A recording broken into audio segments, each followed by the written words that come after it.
हमें स्कूलबा दिखाया जाता है जो रोजी के कमरे में आया था। तो रोजी कहती है थैंक यू सो मच यहाँ आने के लिए स्कूलबा। तो वो सोचता है लॉर्ड जूलियन, पता नहीं वो सेफली वापस गए होंगे या फिर नहीं। और उन्होंने कहा था मैं तो कमरे में वापस जा रहा हूँ, लेकिन वो तो कितना एक्साइटेड थे ना कि वो अपनी व्हील चेयर अपनी बहन को दिखाएं। तो तब हमारी रोजी कहती है ठीक है, सीधा पॉइंट पे आते हैं। आपको मेरे भाई की फॉर्चून का पता है ना, तो प्लीज मैं चाहती हूँ कल से आप उन सबको ट्रांसफर करना शुरू कर दें। वो कहता है क्या, लेकिन अचानक से क्यों? वो कहती है क्योंकि मुझे यहाँ पे इन्वेस्ट करना है, बिल्कुल यहाँ पर। मंथली मीटिंग एंड होने से पहले मुझे अपने 137 बिलियन कॉइन इस मैजिक स्टोन में इन्वेस्ट करने हैं। और उस न्यूज़पेपर में लिखा हुआ था कि मैजिक स्टोन इस बार कुछ ज्यादा ही बढ़ गए हैं और मैजिक टावर की वजह से क्राइसिस में चल रहा है। तो स्कूलबा सोचता है क्या क्या ये ठीक होगा?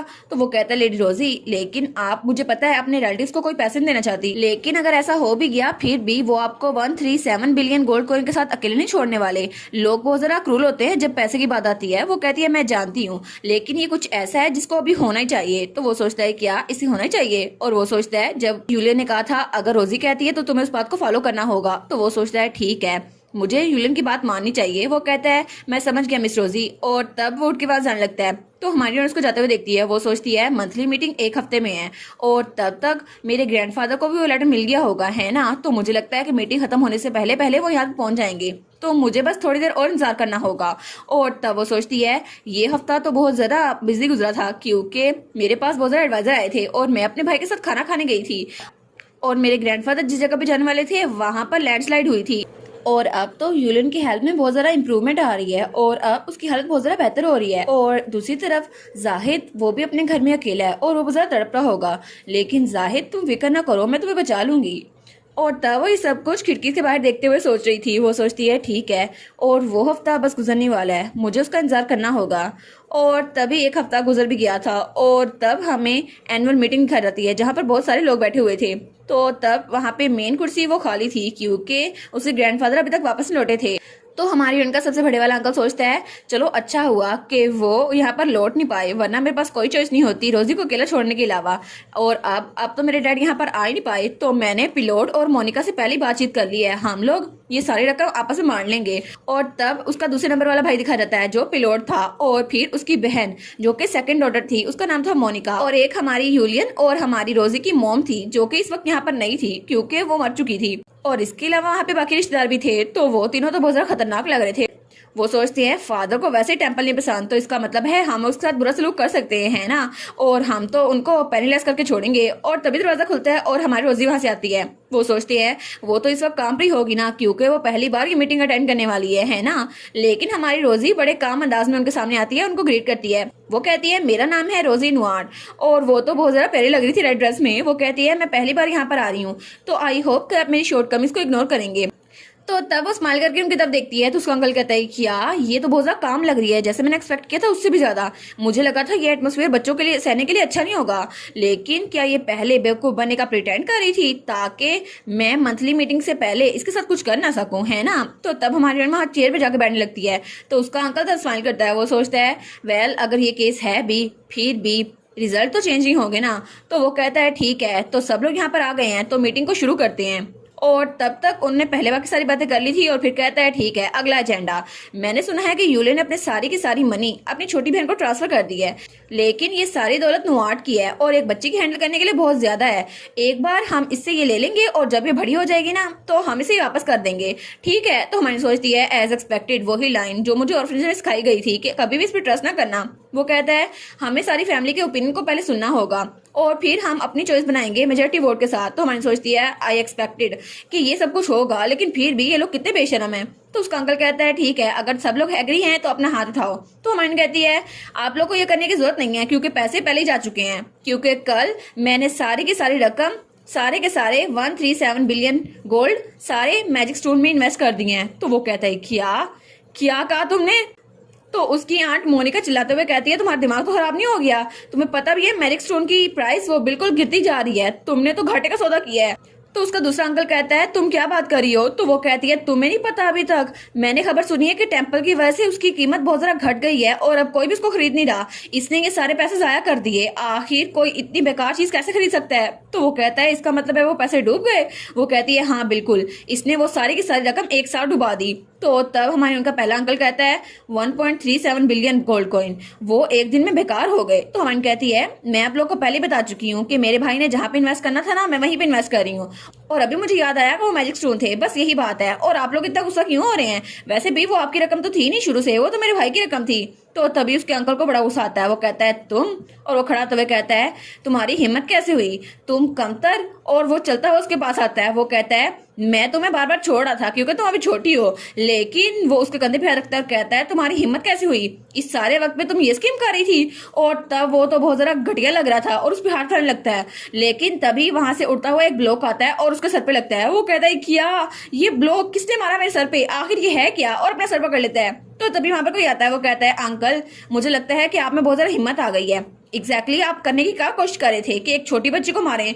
तो उसकी बाकी अंकल और आंट कहते हैं क्या ये यहाँ पर क्या कर रहा है? तो मन कहती है भाई। तो वो कहता है मुझे लगता है कि आप में बहुत ही ज्यादा हिम्मत आ गई है, इतनी ज्यादा कि आपको बच्चों पे हाथ उठाने में भी शर्म नहीं आ रही। तो हमारा हीरो वहां पे गुल्ले लेके खड़ा था। वो कहता है अगर आपको अभी भी समझ नहीं आई तो क्या मैं एक बार और ट्राई करूं ताकि आपके दिमाग में थोड़ी सी अकल बढ़ जाए।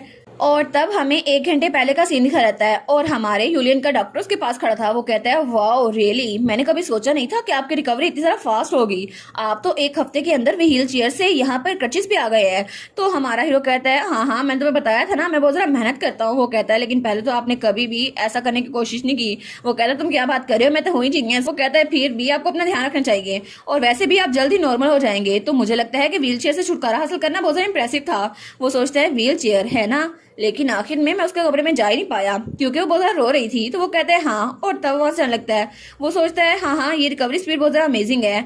लेकिन वो सोचता है आखिर उस बच्ची के बारे में किया, वो मेरे सामने तो स्माइल करती रहती है लेकिन आखिर में वो कमरे में अकेली रो रही थी। और तब वो सोचता है मैं तो कुछ भी नहीं कर पाया और मुझे तो याद भी नहीं है कि वो रो क्यों रही थी। लेकिन उसके आंसू मुझे बहुत ज्यादा तकलीफ दे रहे थे। और वो सोचता है पता नहीं वो ऐसे रो क्यों रही थी, पता नहीं वो मेरे लिए रो क्यों रही थी, वो मेरा नाम क्यों ले रही थी। और तभी वहां पर देखते हैं तो वहां पे स्कूल बस चाय डाल रहा था। तो वो सोचता है यहाँ पे ये चेयर स्पेशली बच्चों के लिए सीट की गई है तो शायद ये भी मैंने रखवाई होगी। तो वो कहता है स्कूलबा तुमने मेंशन किया था ना कि वो बच्ची उसने कहा था वो इस मंथ की मीटिंग अटेंड करेगी है ना? तो स्कूलबा कहता है जी बिल्कुल। और वो तो बड़ा उदास लग रहा था। तो वो कहता है तुम्हें क्या हुआ, आज तो तुम बहुत ज्यादा सीरियस लग रहे हो। वो कहता है क्योंकि मैं बहुत ज्यादा फिक्रमंद हूँ, क्योंकि मीटिंग में हर कोई लेडी रोजी की फॉर्चून को सीज करने की कोशिश करेगा और काउंट के बिना वो कुछ भी मैनेज नहीं कर सकती अकेले। और वो सोचता है ये तो सब जानते हैं ना कि वो मैजिक स्टोन जिसमें उन्होंने इन्वेस्ट किया है वो डूब चुका है। तो हमारा सोचता है क्या? तो स्कूलबा तो बहुत ज्यादा परेशान था। वो सोचता है लेडी रोजी क्या सोच रही होंगी और वो वहां पर पता नहीं कैसे जी रही होंगी। तो हमारा यूलियन सोचता है वो बच्ची जो देखने में सिर्फ 9 साल की लगती है वो इतनी डेंजरस जगह पे गई है उस मीटिंग में। लेकिन वो सोचता है डैम इट, ये बात तो मुझे बहुत ज्यादा परेशान कर रही है क्योंकि अभी तक मैंने उस बच्ची को देखा है और उसकी वजह से मैं बहुत ज्यादा परेशान हो रहा हूँ। पता नहीं उसका स्माइल करने का अंदाज, उसके रोने का अंदाज, सब कुछ मुझे उसके बारे में बहुत ज्यादा फिक्र हो रही है। और वो तो बहुत ज्यादा फिक्रमंद हो गया था उसके लिए। वो सोचता है जब पहली बार मैंने उसको देखा उसने मुझे बताया कि वो मेरी बहन है तो मुझे लगा ये सीरियस नहीं है, लेकिन मेरे दिमाग में एक सेंस ऑफ रिस्पॉन्सिबिलिटी आ गई थी। और जब वो मेरे पास आई थी उसने कहा था ब्रदर, और हर रोज वो खाने के टाइम मेरे पास आती थी और मुझे खाना खिलाती थी और मुझसे पूछती थी क्या ये डिलीशियस है भाई। लेकिन वो तो जाते हुए मुझसे कहती थी मैं दोबारा आपसे मिलने आऊंगी। और आखिर वो क्यों ऐसा कर रही थी, वो मेरी तरफ ऐसा क्यों कर रही थी? तो वो कहते हैं पागल, वो बिल्कुल एक पागल है। तो हमारा यूलियन कहता है स्कूलबा तुमने बोला था कि सिर्फ नोआर्ट सरनेम वाले लोग ही उस मंथली मीटिंग को अटेंड कर सकते हैं है ना? तो स्कूलबा कहता है जी बिल्कुल आप सही कह रहे हैं। वो कहता है ठीक है तो चलो चलते हैं। वो कहता है क्या चलते हैं, लेकिन कहाँ पर? तो वो कहता है क्योंकि मैं भी एक नोआर्ट हूं ना और मेरे पास ये रीजन काफी है कि मैं उस मीटिंग को अटेंड कर सकूं। और उसके बाद हमें तो बस वही सीन दिखा रहता है। जब वहां पर आता है वो कहता है मैं तो स्लिंग शॉट में बहुत ज्यादा अच्छा हूँ अंकल। और तब आते हुए कहता है मैं तो अपने नेबरहुड में बहुत ज्यादा फेमस था, स्पेशली जिसपे मैं निशाना बांधता था ना वो बर्ड्स का हेड मैं कभी मिस नहीं करता था। और तब हमारी हीरोइन के पास आता है और उसका हाथ पकड़ता है। वो कहता है और इस बच्ची ने तो एक भी झूठ नहीं बोला, तो आप लोग इतने पागल क्यों हो रहे हैं? एनीवेज वो पैसा मेरा था, आपका नहीं था जो आप इतने पागल हो रहे हैं। तो वो सोचता है कि इसका दिमाग तो खराब नहीं हो गया। और मैंने सुना था कि इसकी मेमोरी लॉस्ट हो गई है, लेकिन फिर भी पहले तो बहुत ज्यादा एलिगेंट कपड़े पहनता था और रूल्स को फॉलो करता था, लेकिन अभी ये ज्यादा शैतान कैसे हो गया है। और स्लिंग शॉट, इसने मुझ पर स्लिंग शॉट मारा। तो तभी वो अपनी बहन के साथ वहां पे चेयर पे बैठ गया था। वो कहता है स्कूल ने मुझे बताया था कि आप लोग बिल्कुल ऐसे ही हैं और ये जगह बिल्कुल डेंजरस है, तो मुझे यहाँ पर आना ही पड़ा। तो वो कहता है यूलियन आखिर तुम यहाँ पर क्या कर रहे हो। तो हमारा यूलियन कहता है आप जरा 1 मिनट के लिए चुप हो जाएंगे, मैं भी बात कर रहा हूँ, और इस बच्ची को तंग करना जरा बंद कर दे। और अगर आपने इसके साथ पंगे लेने बंद ना किए ना तो फिर मैं आपको बताऊंगा। और वैसे भी जो पैसा उसने लगाया वो मेरा पैसा था, आपको फिक्र करने की जरूरत नहीं है। और अगर आपने मेरी बहन को दोबारा हाथ लगाया तो मैं आपको छोड़ूंगा नहीं। तो वो कहता है क्या। तो उसके दोनों अंकल और आंटी वो भी कहते हैं क्या। तो तभी उसकी आंट मोनिका वो अपने हाथ खड़ा करती है। वो कहती है मैं एक और पॉइंट ऐड करना चाहूंगी। तो हमारी यूलियन कहता है आखिर ये औरत कौन है जिसकी चेहरे पे इतना सिलिस्टर लुक है। तो वो बात उसके कान में जाकर चुभती है। तो हमारी हीरोइन कहती है ये हमारी आंट है। तो यूलियन कहता है लेकिन इसकी आंखें तो पॉइजन से भरी हुई लग रही हैं। तो हमारी कहती है लेकिन इस जगह पर रहने के लिए ऐसे ही करना पड़ता है। तो वो सोचती है कि इनको पता है ना मैं सब कुछ सुन सकती हूँ, लेकिन चलो इग्नोर करते हैं इसे। वो कहती है यूलियन की पनिशमेंट के तौर पर मुझे सबसे बात करनी है। सबने अभी देखा कि वो यहाँ पर मीटिंग रूम में एक वेपन लेकर आया था जो कि रूल्स के अगेंस्ट है, तो हमें इसे सजा देनी चाहिए। और वैसे भी इसने हमें हार्म करने के लिए यूज किया और इससे भी ज्यादा वर्ष हो सकता था। तो यूलियन कहता है क्या तुम लोग को लगता है मैं वीक हूँ। तो तब उसका अंकल कहता है एग्जैक्टली, मीटिंग रूम में कोई भी वेपन अलाउ नहीं है, तुम्हें इस बात का पता होना चाहिए। और वैसे भी मुझे पता तुम्हारी मेमोरी लॉस हुई है, लेकिन रूल्स तो रूल्स होते हैं ना, और ये फेयर रूल है कि मीटिंग के दरमियान कोई भी रूल को तोड़ नहीं सकता। क्या तुम्हें ये बात नहीं पता थी। और एग्जैक्टली अब पनिशमेंट के लिए तुम्हें मुझे लगता है साउथ के विला में शिफ्ट हो जाना चाहिए, है ना यूलियन। 1 महीने के लिए वहां पर रहो और रेस्ट करो और रिकवर हो जाओ। तो हमारी सोचती है क्या साउथ की विला में। और वो तो बहुत ज्यादा घबरा गई थी और उसके हाथ कांप रहे थे। वो सोचती है नहीं, मैंने सब कुछ किया कि भाई को यहाँ पे रख सकूं, लेकिन अगर उन्होंने इस मैंशन को छोड़ दिया तो पता नहीं वो वापस आ भी सकेंगे या फिर नहीं, क्योंकि मेरी पास्ट लाइफ में जैसे ही भाई ने मैंशन को छोड़ा था उनकी जान चली गई थी। तो तब वो अपनी बहन के हाथ पे हाथ रखता है और कहता है तुम फिक्र ना करो रोजी। तो रोजी उसकी जब देखती है तो वो सोचती है भाई क्या आपके पास कोई आइडिया है। तो तब उसका अंकल कहता है तो तुम रोजी को अपने साथ ले जाओ, वैसे भी तुम्हें याद हो ना हो वो तुम्हारी बहन है जिसकी तुम बहुत ज्यादा फिक्र करते थे, तो तुम उसको अपने साथ रख सकते हो। और बाकी सबको क्या लगता है इस डिसीजन के बारे में। तो सब लोग कहते हैं हाँ बिल्कुल, यहाँ पर वेपन लेके आना अलाउ नहीं है, ये तो नॉनसेंस है। और वहाँ पे उसका कजन भी बैठा हुआ था। तो उसके अंकल और आंट कहते हैं हाँ बिल्कुल, इसके लिए डिसिप्लिन मैटर लेना चाहिए और ये तो क्लियर है, हमें से पनिशमेंट देनी चाहिए। तो उसका सबसे बड़े वाला अंकल स्माइल करता कहता है अब सब लोग एग्री हो गए हैं ना, तो मुझे लगता है कि तुम्हें इस पनिशमेंट को कबूल करना चाहिए क्योंकि तुमने रूल्स को वायलेट किया है।